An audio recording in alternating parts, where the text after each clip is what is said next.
Assalamualaikum warahmatullahi wabarakatuh. Waalaikumsalam warahmatullahi wabarakatuh. Perkenalkan, nama saya Wisnu Gifari, nomor absen 13.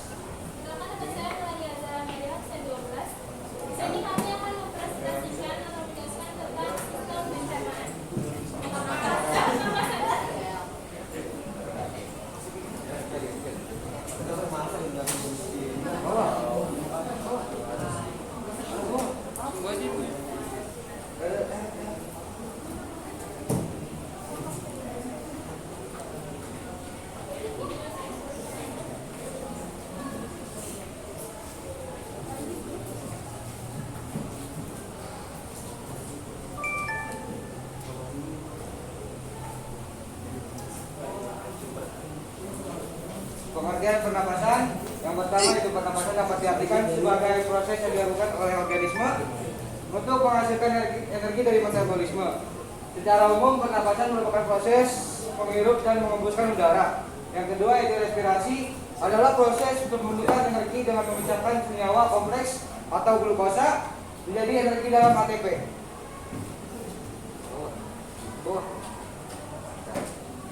Sistem pernapasan manusia. Di sini ada contoh gambarnya, yaitu ada rongga hidung, laring, trakea, bronkus, paru-paru, alveolus dan sel-sel tubuh.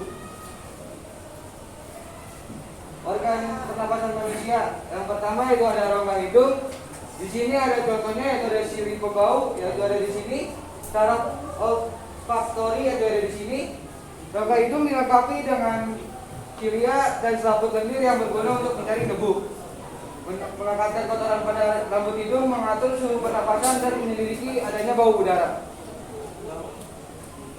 Kedua ada faring. Faring adalah rongga tubuh merupakan rongga pertigaan antara saluran pencernaan atau esofagus, saluran pernapasan, sama saluran ke rongga hidung. Di faring itu ada namanya epiglotis. Jadi saat kita bisa tersedak makanan, tersedak saat mengunyah makanan sambil berbicara. Karena ada gerakan refleks untuk mengeluarkan makanan dari saluran pernapasan atau pokoknya dibuat sedemikian rupa oleh epiglotis tentang bernapas sama menelan. Jadi dalam keadaan biasa epiglotis masih terbuka. Jadi saat keadaan kita mengunyah makanan dan makanan masuk ke dalam mulut, epiglotis secara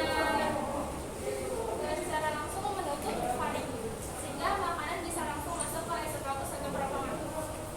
Yang ketiga adalah laring. Laring adalah rongga tenggorokan yang terdiri dari rangkaian tulang rawan, ligamen dan membran. Laring terdapat candulan jantung seperti epiglotis dan pita suara. Epiglotis berupa suatu tulang rawan membantu laring menutup saat sewaktu untuk menelan, seperti yang sudah dijelaskan tadi. Yang keempat ada trakea. Trakea terletak di daerah leher di depan kerongkongan atau esofagus. Trakea merupakan pipa yang terdiri dari gelang-gelang tulang rawan. Bagian tengah selalu dalam keadaan terbuka. Di daerah dada, trakea bercabang dua, ke kanan dan ke kiri, yang disebut dengan bronkus atau cabang batang tenggorokan. Cabang bercabang ini disebut dengan bifurkasi. Ada yang lima itu paru-paru atau pulmo.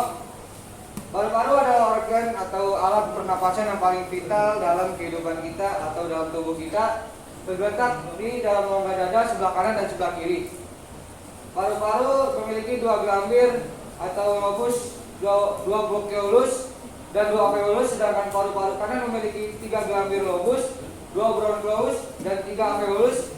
Paru-paru dilindungi dengan lapisan cairan limfa yang disebut dengan pleura. Pleura di sebelah dalam disebut pleura paru-paru atau pleura visceralis, dan di sebelah luar disebut pleura rongga dada atau pleura pharyngealis. Bronkus dan bronchioles. Bronkus adalah cabang trakea yang terletak di bagian dada dan terdiri atas lempengan tulang rawan dan tulang otot halus. Bronkus bercabang ke arah kiri dan kanan dan menuju paru-paru yang disebut bifurkasi, dan dari bronkus udara masuk ke cabang bronkus dan semakin halus lagi dengan disebut bronchioles.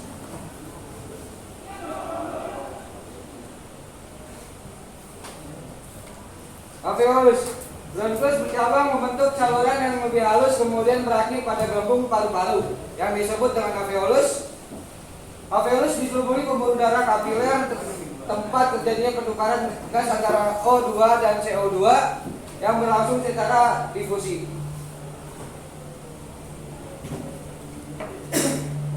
Mekanis pernapasan manusia yang itu ada pernapasan dada. Fase inspirasi yaitu otot atau tulang rusuk keluar berkontraksi. Yang kedua yaitu tulang rusuk terangkat. Yang ketiga yaitu rongga dada membesar. Yang keempat ada tekanan rongga dada mengecil. Yang kelima itu pulmo mengembang atau paru-paru mengembang. Yang keenam ada tekanan paru-paru mengecil. Dan yang ketujuh adalah udara masuk ke alveolus. Dan yang kedua itu ada fase ekspirasi, yaitu yang pertama otot antara tulang rusuk keluar relaksasi. Yang kedua ada tulang rusuk kembali ke posisi semula. Yang ketiga ada rongga dada menyempit. Yang keempat ada rongga dada membesar. Yang kelima itu ada paru-paru mengepis. Dan yang keenam ada paru-paru membesar. Dan yang ketujuh ada udara terdorong keluar alveolus. Yang kedua itu ada mekanisme pernapasan manusia atau pernapasan diafragma. Fase inspirasinya yaitu ada otot diafragma berkontraksi atau mendatar. Yang kedua ada tulang rusuk terangkat. Yang ketiga ada rongga dada membesar. Yang keempat rongga dada mengecil. Yang keenam pulmo mengembang atau paru-paru mengembang. Yang keenam ada tekanan paru-paru mengecil. Dan yang ketujuh ada udara masuk ke alveolus. Sedangkan fase ekspirasinya yaitu ada otot diafragma relaksasi atau melengkung. Yang kedua ada tulang rusuk kembali ke posisi semula. Yang ketiga ada rongga dada mengecil. Yang keempat ada rongga dada membesar. Yang kelima ada paru-paru mengempit. Yang ketujuh ada tekanan paru-paru membesar. Dan yang kedelapan ada udara terdorong keluar alveolus. Nah, di sini ada pernapasan berdasarkan lokasi atau tempatnya. Yang pertama ada pernapasan eksternal dan internal. Ya. Pernapasan eksternal merupakan pertukaran oksigen dan karbon dioksida yang terjadi antara udara luar yang terdapat pada paru-paru dan darah yang berasal dari kapiler darah. Terus ada pernapasan internal. Itu adalah pertukaran oksigen yang dibawa dalam kapiler dengan karbon dioksida dari sel-sel tubuh. Ada pengangkutan oksigen.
sini ada grafik pernapasan, boleh teman-teman lihat grafik di sini.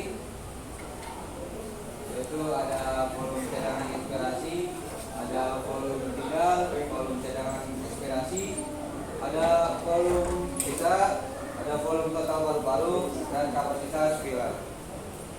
Itu di sini ada beberapa mili seperti ini grafik pernapasan yang ada di paru-paru.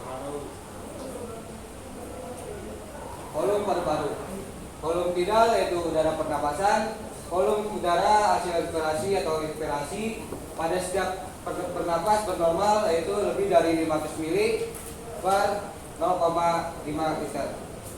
Yang kedua yaitu ada volume cadangan inspirasi, yaitu udara komplementer, yaitu udara yang ekstra yang bervolume tidal dapat diinspirasi setelah 1.500 ml. Yaitu yang kedua ada volume cadangan inspirasi, yaitu udara suplementer, jumlah udara yang dapat dikeluarkan dengan inspirasi kuat pada akhir inspirasi normal yaitu sekitar lebih dari 1.500 ml. Yaitu ada volume residu, yaitu volume udara yang masih tetap berada dalam paru-paru setelah inspirasi keluar, yaitu sekitar 1.000 ml. Kombinasi dari jenis-jenis volume yang disebutkan sebelumnya disebut dengan kapasitas paru-paru. Kapasitas vital atau KVI paru-paru adalah volume udara yang dapat dikeluarkan semaksimal mungkin setelah melakukan inspirasi semaksimal mungkin. Jadi 3.500 ml. KVI sama dengan udara pernapasan ditambah udara komplementer dan ditambah udara suplementer. Ini sebagai kapasitas total paru-paru. Volume udara yang dapat ditampung paru-paru semaksimal mungkin yaitu 4.500 ml. Kapasitas total sampai dengan kapasitas vital ditambah volume residu yang tadi. Kelainan dan gangguan pada sistem pencernaan. Yang pertama adalah pneumonia. Pneumonia disebabkan oleh infeksi alveolus paru-paru oleh bakteri Diplococcus pneumoniae. Yang kedua ada asma. Asma itu penyempitan saluran pernapasan. Karena oleh dia diturunkan secara genetik. Terus ketiga ada emphysema. Ada kerusakan jangka panjang pada alveolus, misalnya kerusakan dinding alveolus. Robeknya kerusakan. Itu yang keempat itu adalah difteria, infeksi yang disebabkan bakteri Combrein-Bacterium difteria yang menyebabkan penyumbatan saluran laring dan faring. Yang kelima ada hipoksia, yaitu kekurangan O2 atau oksigen yang menyebabkan kematian sel, penekanan kerja mental, koma, menurunkan kapasitas otot. Yang keenam ada tuberkulosis atau TBC, penyakit yang disebabkan bakteri Mycobacterium tuberculosis. Sekarang ada kuis. Ada kuis, siapa yang bisa menjawab dapatkan hadiah Coca-Cola. Aku mau jawab nomor 1. Nomor 2. Siapa yang mau? Siapa yang mau? Siapa yang mau? Siapa duluan? Gua siapa? Gua nomor 2. Apaan sih gua duluan? Coca-Cola menunggu. Gua duluan. Coca-Cola KFC. Belum. Bekas kemarin. Pas kemarin. Gua enggak bela nih. Gua nomor 2, gua udah tahun duluan ya. Ada dua. Apaan sih gua duluan? Gua udah tahu kalau nomor 2 bakal keluar ah. Kemana lu? Ini nomor 3 siapa? Siapa yang nomor 3? Siapa yang mau nomor 3? Gua nomor 2. Yuk. Gua nomor 3. Siapa Mel? Siapa Mel? Ari. Gua dulu. Jelas nih. Ayo Febri nomor 1. Jadi paru-paru kiri itu ukurannya lebih kecil daripada paru-paru kanan karena di paru-paru kecil itu ada jantung. Jadi makanya paru-parunya jadi lebih kecil daripada yang kanan. Oh gitu ya. Selamat Febri. Oke, selamat. Yang kedua siapa? Ntar dulu. Surya nomor 2. Gua Alka. Kurang. Enggak, bos. Gua Alka.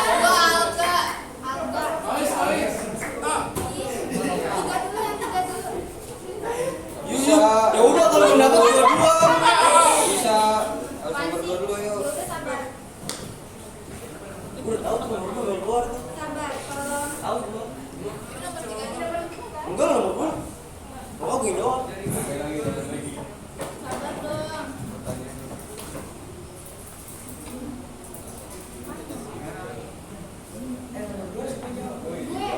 Sabar dong. Ya, sampai 10 nih. Itu 1 diganti tadi. 2, Apaan sih? 3, Kalau 4.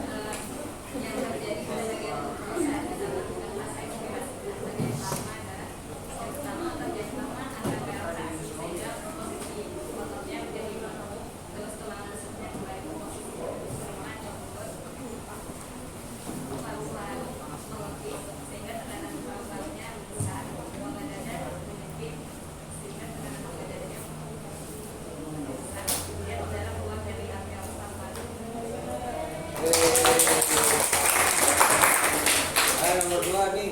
ya, Kalau misalkan itu ganti aja orangnya. Siapa yang mau ganti nomor 2? Ayo. apaan sih? Ubed. Kalau pernafasan eksternal itu pernafasannya yang terjadi di terjadi dalam kalau internal itu pernafasannya terjadi di antara sel darah merah di dalam kapiler dengan sel-sel tubuh.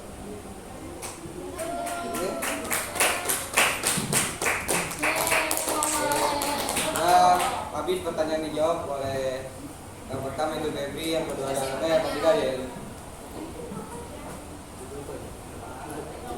Dan sekian dari saya dan Melani.